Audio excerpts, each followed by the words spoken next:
Hey guys, so in this one, furthering on in our self-defense series, this one is covering the edge of hand. Yeah, it's the old-fashioned, some people call it karate chop, but it's, I think it gives people the wrong impression because it can sort of, well, as Damien says here, there's a reason this strike is in every form of self-defense on the planet. Because it works. We just forgot how to really do it. Now, before we begin, guys, if you can hit that subscribe button or donate to my Patreon, or I've also got a list of all my cryptocurrencies you can donate. If you can't do any of that, just hit that subscribe button and I'd really appreciate it. So yes, the edge of hand. Once you get it, know how to use this, it's pretty lethal. This strike has been maligned so much because it's been taught wrong. Ever since the advent of the boxing glove, this strike has been ignored, but people who know better still use it. I'll leave all the links to all the everything that this company has below in the description, and the link to this article too. So let's have a look at this. Hopefully the sound turns out alright.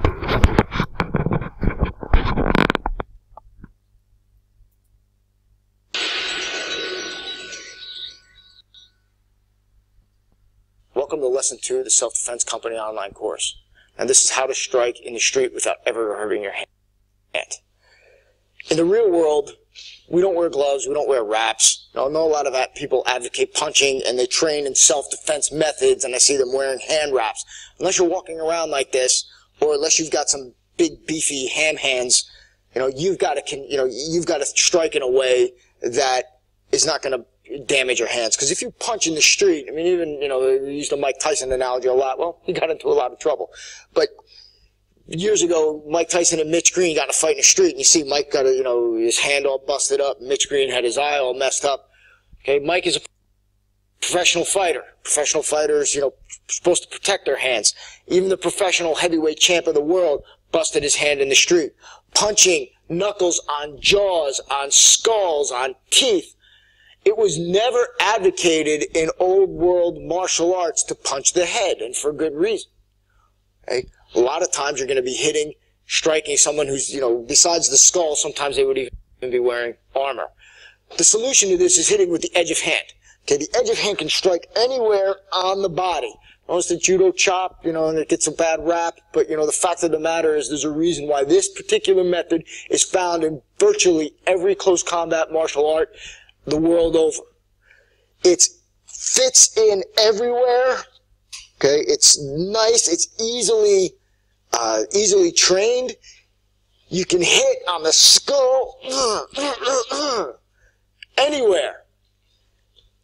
Chances are you're just going to be sore. Your hand will still be functional.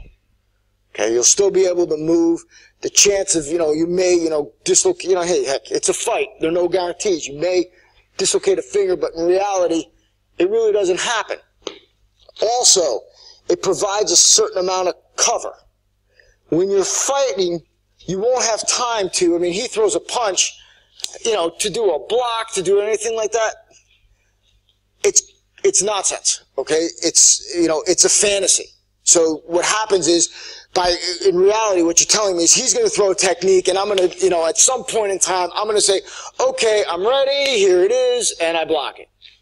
No how, no way. And plus, that's just the beginning of the attack. If he comes in at me and he starts, it's going to be a barrage of attacks. So, we take care of that in the self-defense training system, 2 birds with 1 stone. Okay, so he moves in, bang, bang, bang. I stay covered, I keep hacking, and I keep driving him in. Now, converse to that, with the edge of hand, is the heel of hand. So, edge of hand, and then heel of hand.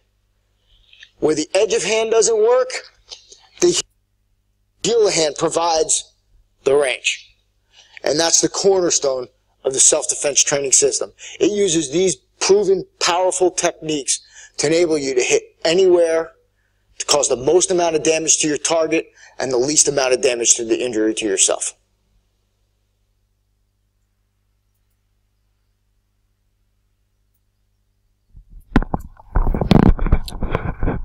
So there you go, guys. That's today's lesson, the edge of hand.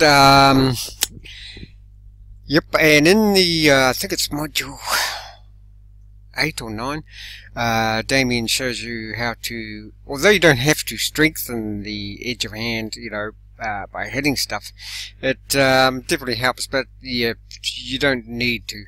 But all that strengthening the body parts to hit and be hit, to be able to be hit, is all covered in the self-defense. Damien's self-defense training system, so I'll put all the links below, guys.